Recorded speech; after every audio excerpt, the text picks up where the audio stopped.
Halo, selamat malam. Salam 1, 2, 3, yes yes. Kalian lagi santai? Atau lagi baru sampai ke rumah? Atau lagi sarapan? Terima kasih buat rekan-rekan guys dan bapak ibu yang sudah subscribe, mendukung saya. Saya mengucapkan beribu-ribu banyak juga komennya yang mendukung saya terus, yang support saya. Hari ini saya mau bikin tema tentang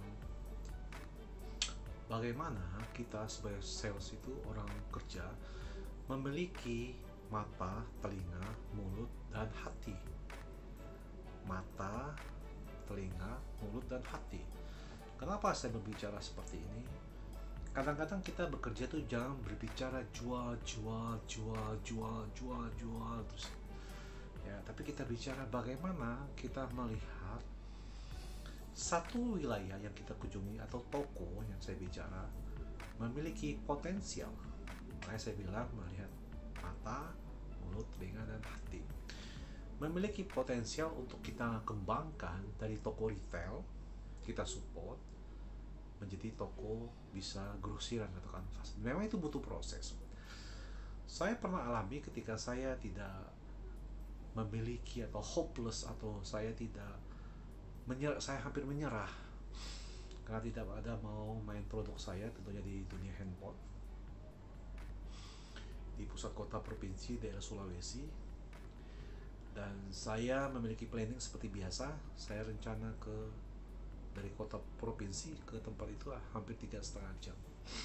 Saya mensurvei, saya datang ke toko-toko counter, saya survei, dan saya lihat di toko retail yang ramai yang mana saya bertanya, toko retail yang mana saya bertanya ke toko yang lain. Dan ternyata ada satu toko yang dimana toko itu yang ramai persis posisi di belakang dermaga, dan sebelum dia tidak jual handphone terlalu banyak, dia cuma retail, dan sebelahnya ada yang cuci foto, juga Photoshop, juga ada yang jual pancing. Secara fisik mata saya melihat itu tidak mungkin dia bisa ambil, tetapi secara nurani saya sangat yakin daerah ini potensial, toko ini potensial. Dan saya mendengar beberapa dari toko-toko yang lain bahwa toko ini bagus dan ramai posisinya. Maka dari itu saya ketemu orangnya, saya berkenalan, saya bertanya mengambil barang dari mana, berapa banyak. Ternyata kan tidak banyak secara fisiknya. Dan saya bilang saya dari distributor, saya dari Jakarta, saya adalah pabrik dan prinsipal, dan ini merek saya. Mengambil merek ini di mana katanya di provinsi dengan harga segini tentunya tinggi dibandingkan dengan saya. Lebih lanjut berbicara, hari dari pagi sampai sore dan malamnya beliau memutuskan untuk mengambil barang saya karena besoknya saya mau berangkat ke satu daerah yang itu 6 jam dari kota Madia itu. Bicara terakhir, oke, kirim dari pusat, walaupun itu tidak banyak, ambilnya cuma 5 unit, dan saya kirim totalnya ada 25 unit, saya kirim ke toko tersebut dengan sesuai dengan perjanjian TOP biasa, ada pembayaran 3 minggu atau 1 bulan. Dan tidak lama, cuma beda 2 minggu, 3 minggu, itu bab protonya sudah habis, beliau mau membayar. Tetapi dengan perjanjian saya bilang pembayarannya 3 minggu 1 bulan, ya sudah, order saya dulu, nanti sesuai dengan tempo ibu harus bayar. Proses itu saya tidak gampang langsung ya, omsetnya banyak, tidak, tetapi lewat telepon, by WA, lewat masih BBM, ngobrol, cerita gimana kondisi pasar.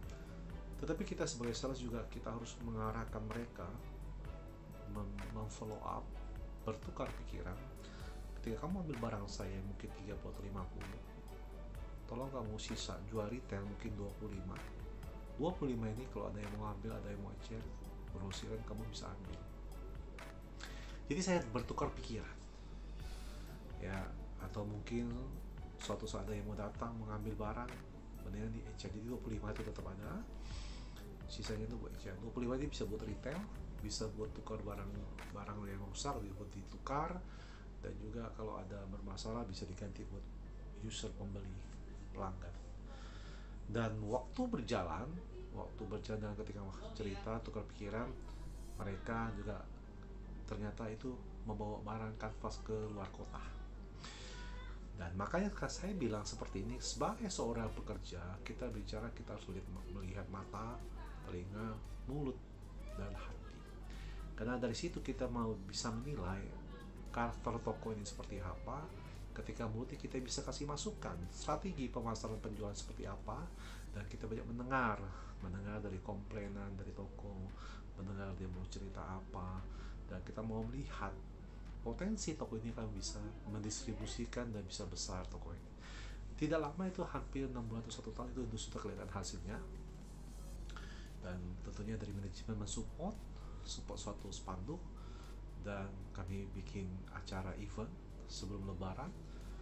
Kami bicara mengadakan event pameran di toko tersebut, dan saya akan juga turun ke situ, dan tentunya kami minta izin dari aparat Pemda, dan kami membagikan brosur dan umbul-umbul bahwa besok ada acara pameran di toko tersebut.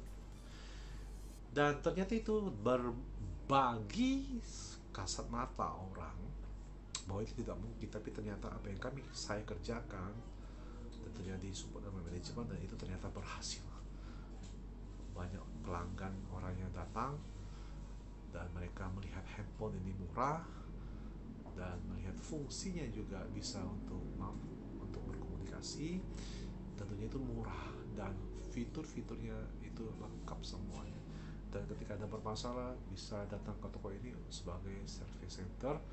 Ketika service center, kalau ada bermasalah, nanti barang ini akan kirim ke Jakarta, dan tidak sampai 10 hari atau 2 minggu barangnya akan tiba ketika ada kerusakan.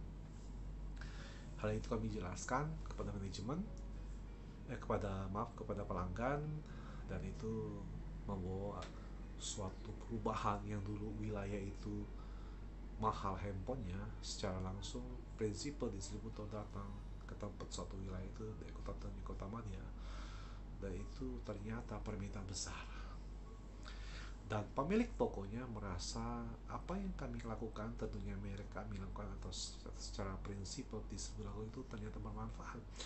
Dari sisi ekonomi banyak orderan, dari sisi income ada pertambahan, dari sisi distribusi merek kami sangat terkenal. Tentu itu